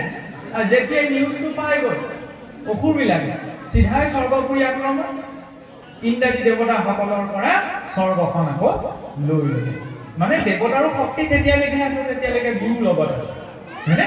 সেইকাৰণে এটা বৰ সুন্দৰ উক্তি গুৰুগীতাত দিয়া হৈছে যে যেতিয়া, কাৰণ আমাৰ এই নৱবৈষ্ণৱ ধৰ্মৰ মূল আধাৰ হৈছে কৃষ্ণ ভক্তি, কিন্তু কৃষ্ণ ভক্তি প্ৰত্যক্ষ ৰূপত আমি পাব নোৱাৰোঁ। সেইকাৰণে মাধ্যম হৈছে গুৰু।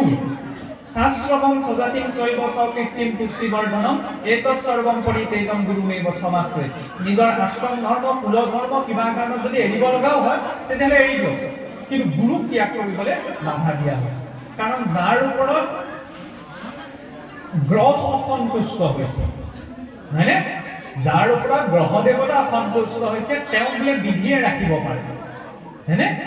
আৰু যাৰ ওপৰত বিধি অসন্তুষ্ট হৈছে তেওঁক স্বয়ং সদাশিৱই ৰাখিব পাৰে, হয়নে? আৰু যাৰ ওপৰত সদাশিৱ অসন্তুষ্ট হয় তেওঁক বোলে গুৰুৱে ৰাখিব পাৰে, কিন্তু যাৰ ওপৰত গুৰু অসন্তুষ্ট হয় তেওঁক বোলে কোনো ৰাখিব পাৰে। সেইটো কিয় কোৱা হৈছে? গুৰুৰ সেই পৰমৰ্যাদা আছে। গুৰু কি হয়? গুৰু আমাৰ সাধাৰণ মনুষ্যৰ দৰে এজন ব্যক্তি নহয়, হয়নে? প্ৰথম সেইবাবে গুৰুৰ আশ্ৰয়। গুৰুৰ আশ্ৰয় অবিহনেতো স্বয়ং ভগৱন্তই শিক্ষা গ্ৰহণ কৰা নাই। শ্ৰৱণমটো গুৰু পূৰ্ব। গুৰুৱে কি কৈছে শুনা, মননম তদনন্তৰম, ইয়াৰ পিছত মনন কৰা, নিদিধ্যাসনমিত্ত, তাৰপিছত পুনৰ অভ্যাস কৰা, তাৰপিছত তত্ত্বজ্ঞান লাভ কৰি ভগৱন্তৰ ভক্তিৰ মাৰ্গটো প্ৰশস্ত হয়। ভক্তি সহজ নহয়, ভক্তি ভুলকে ক'লে কোনোবাই ভক্তি সহজ। ভক্তি কেনেকৈ সহজ? ইয়াত সহজ, উজুতিটো খাওঁতে বৰ টান হৈ পৰে, মুখৰ পৰা কিবাহে ওলায়, হয় নহয়? তেতিয়া ভক্তি কেনেকৈ সহজ? ইয়াত নাম থাকিব লাগিব, তেতিয়াহে উজুতিটো খাওঁতে খুন্দাটো খাওঁতে তেওঁৰ চিন্তন হ'ব, হয়নে? সেইকাৰণে বোলে কেনেবাকৈ যদি উজুতি এটা খাওঁতে খুন্দা এটা খাওঁতে অকণমান গাঁৱলীয়া কিবা এটা ওলাইছে, নিজকে চিকুট এটা দিব লাগে যাতে দ্বিতীয়বাৰ মনত থাকে। কাৰণ ধৰ্মৰ আৰম্ভণি হয় বাক্যৰ মৰ্যাদাৰ পৰা। বাক্যৰ মৰ্যাদা চাওক, যেতিয়া হনুমন্তক পঠাইছিল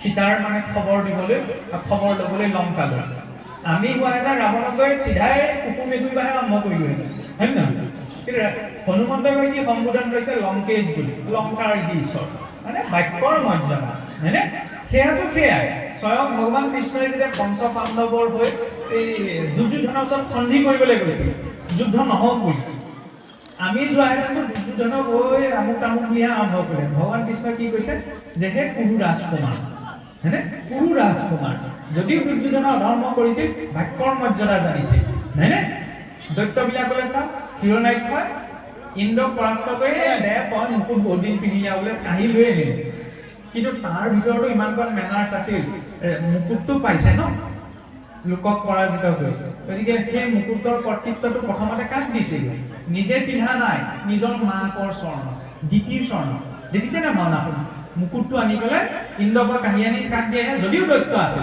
মাকৰ স্বৰ্ণ আমাৰ মানুহে মাক দেউতাকে আমাক গালি দিয়ে তাৰপিছত ভাবি থাকে কি ধৰ্ম কৰিছো হয় নহয় এইবিলাক ধৰ্মৰ দৃষ্টিয়ে চোৱা কথা নহয় আৰু এইখন মুখৰ সোণৰ থালখন যদি মই কুকুৰ এটাক খাবলৈ দিওঁ সেইখন থালত যদি মানুহক খাবলৈ দিব পাৰি নে নহয় নোৱাৰি ন এইখন মুখেৰে যদি মই মাক দেউতাকক অশ্লীল শব্দৰে গালি পাৰিছোঁ তেতিয়াহ'লে এইখন মুখে আমাৰ নাম লৈ থাকক পাপ হয় পুণ্যৰ পিছ কথা ভগৱানে জানো ভাল পাব নাপায় ন বাক্যৰ মৰ্যাদাটো বহুত দাম যেতিয়ালৈকে বাক্যৰ শুদ্ধ নহয় ন কিছু লোকটো আছে কথাই যদি বেয়া মান আৰু অসুৰবিলাকেই বেয়া মান মতা নাছিল মানুহটোতো সংস্কৃতিবান হয়নে যাৰ শব্দৰ অভাৱ যাৰ ভাষাৰ জ্ঞান ন্যূনতম একোৱেই নাই তেওঁহে আপোনাৰ ভালতো বেয়া খালতো বেয়া চবতে বেয়াটোৱে বেয়া মানে মাতিলেও বেয়া মাতে মাতিব যাবলৈ ক'লেও বেয়া মাতে বেয়া কথা ন আৰু তাকে যেতিয়া আমাৰ ল'ৰা ছোৱালীয়ে দেখে তেতিয়া কি ডাঙৰজনে যেতিয়া এইটো ইমান নৰ্মেল উচ্চাৰণ কৰি নৰ্মেল হাঁহিছে তেতিয়াহ'লে সৰুতে কি লাগিব তাৰ চাইকলজি কি ইফেক্ট কৰিব বুলিব এইবিলাক শব্দ মতাটো কোনো বেয়া কথা নহয় তেতিয়াহ'লে ডাঙৰ হৈ পেলাই আপোনাক মোকো সেইকেইটা গালিয়ে গালি দিব দিয়ে নাই নিদিয়ে আজিকালিতো দিয়ে আগতে নিদিছিল আজিকালি দিবই কৰিলে কাৰণ সেইবিলাক ঘৰখনত দেখি পেলাই ডাঙৰ হৈছে ধৰ্মৰ শিক্ষা সেইখিনিতো আৰম্ভ হয় হয়নে সেইকাৰণে কি ক'লে মা বুলি কোৱাৰ আগতে বোলে ৰাম বুলিব লাগে কাৰণ সেই ৰামৰ কাৰণেহে এই মাক পাইছোঁ হয়নে সেইখিনি কথাটো বাদ দি দিয়া হয় সমস্যাটো হৈছে সেইখিনি এতিয়া নিৰ্জনৰ কথা ক'বলৈ যাওঁতে কোনোবাই এতিয়া শাস্ত্ৰ কথা কিছুৱে ভাল পায় কোনোবাই এতিয়া গান গাইহে ভাল পায় গান গাই ভাল পোৱা মানুহ ধেৰ আছে গান গাই ভক্তি কৰিব নোৱাৰি পাৰি এনেকুৱা গান দিলে মহাপুৰুষে ন যে গান গাই মন ভাল লাগক সেই গান গায়ো জীৱত তৰি যাব পাৰে এতিয়া বৰগীত জাপানত মিউজিক থেৰাপিৰ ওপৰত ইউজ হৈছে ইমান সুন্দৰ বৈজ্ঞানিক ৰাগ তাল মানত বন্ধা আছে ন এজন ব্যক্তিয়ে যদি এনেও গুণগুণাই থাকে ভাল লাগে ন আজিলৈকে বিশ্বত 200তকৈ অধিক ধৰ্ম পৰম্পৰা আছে কোনো এটা পৰম্পৰাই ক'ব নোৱাৰে এইটো গৰ্বৰে ক'ব পৰা কথা যে আমাৰ শৈলীৰ পৰা মই কাকো সমালোচনা কৰিবলৈ যোৱা নাই কিন্তু কোনেও এইটো ক'ব নোৱাৰে যে আমাৰ পৰম্পৰা বা আমাৰ নিয়মৰ এনেকুৱা এটা প্ৰাৰ্থনা এনেকুৱা এটা স্তুতি এনেকৈ গালে জীৱৰ মানসিক পৰিৱৰ্তন হয় মানসিক শান্তি লাভ কৰে বৰগীতৰ কিন্তু সেই চাইণ্টিফিক প্ৰমাণটো আছে হয়নে সেইকাৰণেতো বৰগীত বুলি কৈছে এলা পেচা গীত নহয় বৰগীত নামৰ গীত তাতোতকৈ শ্ৰেষ্ঠ গীত নাই ঠিক আছে কোনোবাই নৃত্য কৰিহে ভাল পায় গানত ইণ্টাৰেষ্ট নাই গাব এনেকুৱা নৃত্য দিলে যে নৃত্য কৰি তেওঁ কৃষ্ণ ভক্তি কৰিব পাৰে সত্ৰীয়া নৃত্য কৃষ্ণ নৃত্য দশাৱতাৰ নৃত্য তাত এনেকুৱা মুদ্ৰা সংযোগ কৰিলে তেওঁ সেই মুদ্ৰাবিলাক আচৰণ কৰিলে যোগী ব্যায়াম কৰিবই নালাগে হয়নে নহয় আজি কিছুদিনৰ আগলৈকে মানুহে কোকা-কোলা চিনি পাইছিল কিন্তু যোগা চিনি নাপাইছিল এই আপোনাৰ এই যোগা দিৱস পালন কৰাৰ পৰাহে মানুহে অকণমান চিনিব জানিব পাৰিছে আৰু সেইখিনি শৰীৰটোৰ কাৰণে হয়নে কাৰণ ফুটানা হৈ কৃষ্ণ ভক্তি কৰিব নোৱাৰে বহুতে ভাবি থাকে ভাগৱত মাৰ্গলৈ গ'লে এইটো নাখাবা সেইটো নাখাবা ওলৈ নাযাবা তোলৈ নাযাবা ঢেৰ নীতি নিয়ম এতিয়াই নাযাওঁ বেয়া কথা যি জানে ভগৱানৰ মূল্য বুজাৰ আগতে ভগৱানে দিয়া বস্তুটোৰ মূল্যটো বুজিব লাগিব ন আপুনি মোক কিবা এটা উপহাৰ দিয়ে যেনিবা আজি উপহাৰৰ কাৰণে গামোচাখন দিছে ন গামোচাখন দিয়াৰ পিছত যদি মই দলিয়াই পেলাওঁ মানে কি কৰা হ'ল দিয়াজনকো অপমান কৰা হ'ল উপহাৰটো সন্মান কৰা মানে দিয়া ব্যক্তিজনক সন্মান কৰা এতিয়া আমাৰ চেতনাটো ইমান শুদ্ধ নহয় যে ডাইৰেক্টলি আমি ভগৱানৰ ওচৰলৈ যাব সেইকাৰণে তেওঁ দিয়া বস্তুটোৰ মূল্য বুজিব লাগিব তেওঁ দিয়া আটাইতকৈ মূল্যৱান বস্তুটো কি আৰু এইটো হয় নহয় এইটো যদি গুচি যায় চব শেষ তেতিয়া যিসকলে ভাবে যে ভাগৱত মাৰ্গলৈ এইটো নাখাবা সেইটো নাখাবা তলৈ নাযাবা এইখিনি কিয় দিছে কষ্ট পাবলৈ নহয় এইটো ভালে ৰাখিব কাৰণ মোবাইলৰ ৰিচাৰ্জ শেষ হ'লেও দুদিনৰ আগৰ পৰা এগৰাকীয়ে ফোন কৰি থাকে ৰিচাৰ্জটো শেষ হ'ব ভৰাই ল'ব হয়নে সেইফালৰ পৰা নটিফিকেশ্যন নাহে এতিয়া কথা কৈ থাকোঁতেও মোৰ চুইচ অফ কৰিব পাৰে হয়নে সেইকাৰণে সময় থাকোঁতেই বুজাটো প্ৰয়োজন প্ৰশ্ন সদায় একেটাই আছে মহাৰাজ পৰীক্ষিতে যিটো সুখদেৱৰ ওচৰত কৰিছিল যে হে সুখদেৱ মোৰ হাতত সময় বেছি নাই গতিকে ইমান কম সময়ত মই কাৰ কথা শুনিম কাৰ মতে চলিম সেইটো আপুনি কওক আপোনাৰ মোৰ প্ৰশ্ন একেটাই নহয় ভাগৱতৰ কথা ক'লে ধৰ্মৰ কথা ক'লে কাৰো চাই সময় নাই মানে এইটো কথা ভাবি দিম আৰে ভাগৱতেও কি কৈছে সময় নাই আজিৰ দিনটো গ'ল মানে গ'ল আৰু এতিয়া বহি থাকোঁতে 25 ছেকেণ্ডত 120ৰ পৰা 125জন মানুহ মৰে ভাবি চাওকচোন আপুনি মই চকু টিপিয়াওঁতে 1 ছেকেণ্ড সময় লাগে ন সেই 1 ছেকেণ্ডত 120ৰ পৰা 125জন মানুহ পৃথিৱীৰ পৰা মাইনাছ হৈছে এতিয়ালৈকে সেইখন লিষ্টত আপুনি মই কৰা নাই এইটো কম ডাঙৰ চমৎকাৰ ধেমালি কথা নে কিন্তু সেইজনে ভগৱন্তক মনত পেলাবলৈ যদি ঘৰখনত চুক এটাও নাই তেতিয়াহ'লে সংসাৰ আটাইতকৈ যদি অকৃতজ্ঞ ব্যক্তি তেখেত ধৰ্ম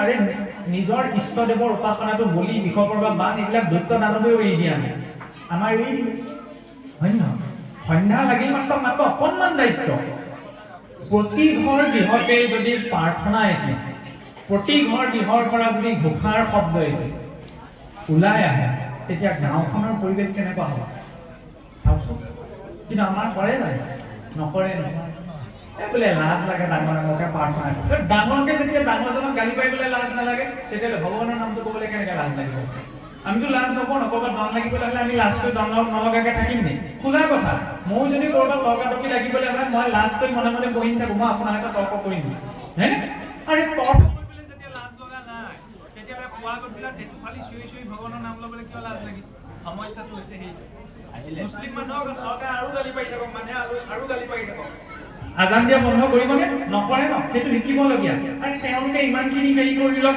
একো বন্ধ কাৰণ বেছি আছে ন চাবলৈ গ'লে তেতিয়াহ'লে আমাৰ মানুহে কিয় নকৰে কৰিব লাগিব যাত্ৰাটো সেইখিনিৰ পৰা আৰম্ভ হ'ব মহাপুৰুষে সেইকাৰণে একো টান পদ্ধতি নিদি মাত্ৰ ইমান কম দিলে যে ইমান কম হৈ যাওক সম্যক শ্ৰদ্ধাৰিতে কৃতি সন্ধ্যা সম্যক ধাৰণাৰ সময়কণি হৈছে বোলে সন্ধ্যা যিখিনি সময়ত বাহিৰত থকা চৰাই চিৰিকটিকেইটাও বাহলৈ উভল ধেমালি কথা নে নামঘৰত যে দবাকোপটো বজায় দবাকোপ কাৰ কাৰণে বজায় ভগৱানৰ কাৰণে নহয় দবাকোপটোত উপনিষদৰ 3টা মন্ত্ৰ আছে দম দয়া দান ৰগৰ তোলাটো নিজৰ প্ৰতিভাৰ কথা হয়নে দবাত যেনেকৈ ৰগৰ তোলে কিন্তু দবাকোপটোৱে পুৱা গধূলা মনত পেলাই দিয়ে যে হে জীৱসকল সময় হৈছে দম হয়নে নিজকে অকণমান দমন কৰা নিজৰ ওপৰত দয়া কৰা কিমান আৰু সংসাৰখনত ঘূৰি ফুৰে কি বুলি দয়া কৰা জীৱতে 84 লাখ জনী পাৰ কৰি আহিছে এতিয়াতো এইকণ সময়তো ভোগৰ ইচ্ছাটো ত্যাগ কৰি ঈশ্বৰৰ ওচৰলৈ যোৱা গুৰুৰ ওচৰলৈ যোৱা ভগৱন্তৰ চৰণত সেৱা ভাগ কৰাগৈ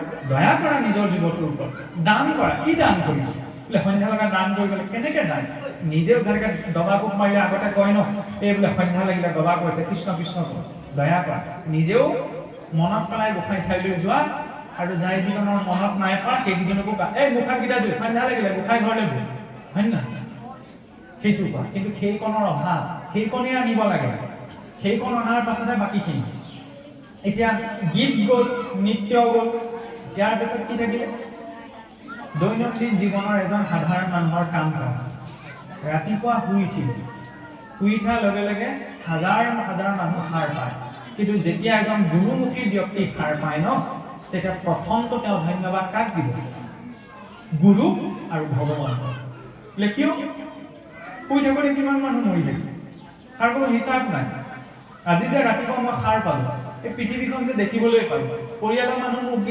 মুখকেইখন যে দেখিবলৈ পালোঁ তেওঁ নিদিয়াহেঁতেন গোটাই ল'ব পাৰোঁ জানো নোৱাৰোঁ ন সেইকাৰণে গুৰুক আৰু ভগৱানক চিন্তা কৰি তেওঁ ধন্যবাদ বিচনাৰ পৰা উঠি যাওক হয় নে তাৰপিছত শৰীৰত 9খনি দুৱাৰ আছে দুখন কাণ দুটি নাসাৰন্ধ লিংগ দুৱাৰ আৰু বৃত্ত দুৱাৰ হয়নে এইখিনি পৰিমাৰ্জন অৰ্থাৎ পৰিষ্কাৰৰ বাবে স্নান গা ধোৱা হয় আৰে আমাৰ মানুহে কি বুলি ভাবি থাকে যে কি ক'ব গা ধোৱাটো ভজনীয়া মানুহৰ নিয়ম বুলিহে ভাবে হয়নে এই শৌচাগাৰলৈ বোলে গা ধুই কোন ঘৰলৈ হয় এই হন ভজন লগাই নি হনীয়া ভজনীয়া ভকতেহে শৌচাগাৰলৈ গ'লে গা পা ধুই সোমাই এই নেলাগে পানী এচেৰি মানে সোমাই দেখিছে গা ধোৱাৰ কথাটো ভজনীয়া মানুহে পালন কৰা নিয়ম বুলি ভাবি থাকে আমাৰ মানুহে সেয়াটো দূৰৰে কথা বিহুৰ দিনা জ্যেষ্ঠজনৰ কথাটো বেলেগ। ডেকা মানুহ এজনে ধুতিখন পিন্ধি নিজৰ মিতিৰৰ ঘৰত ফুৰিবলৈ গুচি যায়, সুধিবই বংশ পৰিয়ালত কোনোবা মৰিলে নি, বিহু দিনাই যে ধুতি পিন্ধি ওলালে। আৰে সেই বুলি ভাবি থাকে আমাৰ মানুহে। মই কোৱা নাই যে 24 ঘণ্টা ধুতিখন কোনোবাই পিন্ধে, সকলোৱে কৰ্ম ব্যৱস্থাবিলাক বেলেগ বেলেগ ন, কিন্তু সেই চিন্তাটো পৰিৱৰ্তন কৰিব লাগিব। ধুতিখন কেৱল নামঘৰলৈ যোৱা বস্ত্ৰই নহয়, বৈজ্ঞানিকভাৱে শৰীৰৰ কাৰণে আটাইতকৈ সুখৰ বস্ত্ৰ হৈছে ধুতি। এই স্কুটি বাইক চলোৱাসকলে বেছিকৈ গম পাব, লং পেণ্টটো পিন্ধি যাওক যেনি তেনিয়ে বতাহ পাওঁ, ধুতিখন পিন্ধি যাওকচোন, হয়নে? আৰু আমি পিন্ধিব নাজানো কাৰণে ধুতিখনে সমস্যাৰ সৃষ্টি কৰে, হয়নে? প্ৰকৃততেতো ভকতসকলে কোৱা যায় বোলে গাঁঠি নামাৰি পেলাই ধুতিখন পিন্ধিব, হয়নে? গাঁঠি মাৰি যদি ধুতিখন পিন্ধা যায়, যদি টানি দিয়া যায়, পুৰুষৰ ক্ষেত্ৰত কৈছোঁ, তেতিয়াহ'লে এখন মানে খোল খাই যোৱাৰ সম্ভাৱনা থাকে। কিন্তু গাঁঠি নমৰাকৈ যিজনে পিন্ধিব জানে ন, কঁকাল ছিগি যাব, কিন্তু ধুতি এৰাই নাখায়, হয়নে? আৰু সেইকাৰণেতো 3 গুণৰ 3 বস্ত্ৰ বুলি নিৰ্ণয়লৈকে দি দিয়া হয়। আমি সমাজ বিদ্যা পঢ়োঁ, অৰ্থনীতি পঢ়োঁ, দৰ্শন পঢ়োঁ, বিজ্ঞান পঢ়োঁ, চবতে কেটেগৰী আছে, মানে ভাগ বিতৰা আছে, হয়নে? যেনেকৈ প্ৰকাৰ আছে, সমাজৰ প্ৰকাৰ আছে, অৰ্থনীতিৰ প্ৰকাৰ আছে, ৰাজনীতিৰ প্ৰকাৰ আছে, দৰ্শনৰ প্ৰকাৰ আছে। কিন্তু ভাগৱতৰ প্ৰকাৰ চব বস্তু মাত্ৰ 3টা প্ৰকাৰ মাজত সোমোৱাই দিয়া হয়। এই 3টা বস্তুৰ আধাৰতে আপুনি চব বস্তু ব্যাখ্যা কৰিব পাৰে। কি? প্ৰকৃতিৰ 3 গুণ, হয়নে নহয়? সত্য, ৰজ, তম। কাপোৰ কানি সত্য, ৰজ, তম থাকে, হয়নে? শৰীৰৰ লজ্জা নিবাৰণ নকৰাকৈ যদি কাপোৰৰ পৰিমাণ কমি আহিছে, তেতিয়াহ'লে সেইবোৰ কি বস্ত্ৰ? সেইবোৰ তামসিক বস্ত্ৰ, হয় নহয়? আজিকালি যেনেকৈ আধুনিকতাৰ নামত এইডোখৰত ফটা সেইডোখৰত ফটা কিছুসকলে পিন্ধে, তাকে নিপিন্ধাই ভাল, হয় নহয়? ফটা কাপোৰ আগতে যিজনৰ নাই সেইজনে পিন্ধিছিল, আজিকালি কোনে কোনে যাৰ বেছি আছে, বেয়া কথা ন। মৰ্যাদাত থাকিব লাগে, মৰ্যাদাততো দেৱতাসকলো থাকে, যিসকলক আমি উচ্চ কোটিৰ বুলি কওঁ, তেতিয়াহ'লে আমি মনুষ্য হয়, হয়নে? তেনেদৰে এইযোৰ বস্ত্ৰ কি? সাত্বিক বস্ত্ৰ, হয়নে? ৰাজকীয় বস্ত্ৰ, লং পেণ্ট চাৰ্টলৈ পিন্ধিবও লাগে, তাৰ মাজত সন্তুলন। খোৱা বোৱাৰ তাতো সাত্বিক, ৰাজকীয়, তামসিক আছে, হয়নে নহয়? গোটেই কথাখিনি গুণৰ কাপোৰ কানিত আছে, মানুহৰ ভিতৰতো আছে, কিছু সাত্বিক মানুহ থাকে, কিছু ৰাজকীয় থাকে, কিছু তামসিক থাকে, হয়নে নহয়? এই 3টা গুণ চবৰে ভিতৰত আছে। কিন্তু আমাক বেছিকৈ লাগে কি? সত্যগুণ, কাৰণ সত্যগুণত মানুহৰ বোলে জ্ঞান বৃদ্ধি পায়, হয়নে? মনটো সাত্বিক হয়, শান্ত হয়, সৌম্য হয়, ধৈৰ্যশীল হয়। ধৈৰ্যটো বহুত ডাঙৰ বস্তু। ভগৱানৰ লক্ষণ কি? আমি কওঁ ন, ভগৱান সৰ্বশক্তিমান, তেওঁ কৰুণাসাগৰ। এইখিনি শাস্ত্ৰীয় বহুত গধুৰ দাৰ্শনিক বাক্য। ভগৱানৰ প্ৰথম গুণ কি? সহনশীলতা। সহনশীলতা কেনেকৈ কওঁ? ভাগৱতৰ মধ্য দশমত, ক্ষমা কৰিব, শেষ দশমত কাহিনী এটা আহে নহয়, ভৃগু পৰীক্ষাৰ, হয়নে নহয়?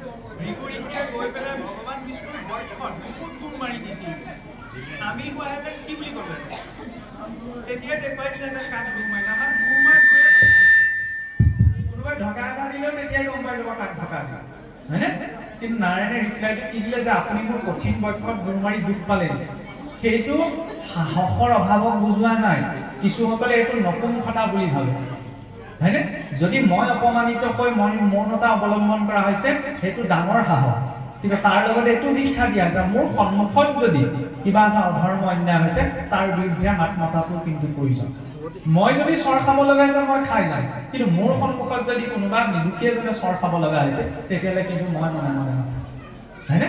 ধৰ্ম ৰক্ষতি ৰক্ষিত, ধৰ্মক ৰক্ষা কৰিলে ধৰ্ম ৰক্ষা কৰিব। কথাটো অকণমান টান হৈছে, হজম কৰিবলৈ কোনোবাখিনি টানো হ'ব পাৰে, গতিকে নিজৰ মতে ল'ব আৰু।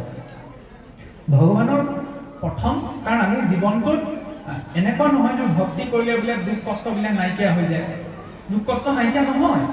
যদি আমি এইটো ভাবি ভক্তি আৰম্ভ কৰিছোঁ যে ভক্তি কৰিলে, বহুতে এইটো ভাবে ন, ধৰ্ম কৰিলে অকণমান এই দুখ কষ্টবিলাক কমি যায়, সেই দুখবিলাক অকণমান জীৱনৰ পৰা এৰ খাই চলিব। যদি সেইটো ভাবি ধৰ্ম কৰিবলৈ কোনোবা আহিছে, তেতিয়াহ'লে তেওঁ ডাঙৰ ৰাম ঠগন খাব। কাৰণ ভক্তি কৰিলে দুখ কষ্ট কমি নাযায়, চাবলৈ গ'লে বেছিকৈহে আহে। কাৰণ সৰু বস্তু বিচৰা নাই নহয়, খুচুৰা পইচা বিচৰা গোটেই বেংকটোৱে বিচৰা হৈছে, নহয় জানো? ধন দিয়া, যশ দিয়া, পুত্ৰ দিয়া, ভাত জাতি, এইবিলাক খুচুৰা পইচাৰ নিচিনা।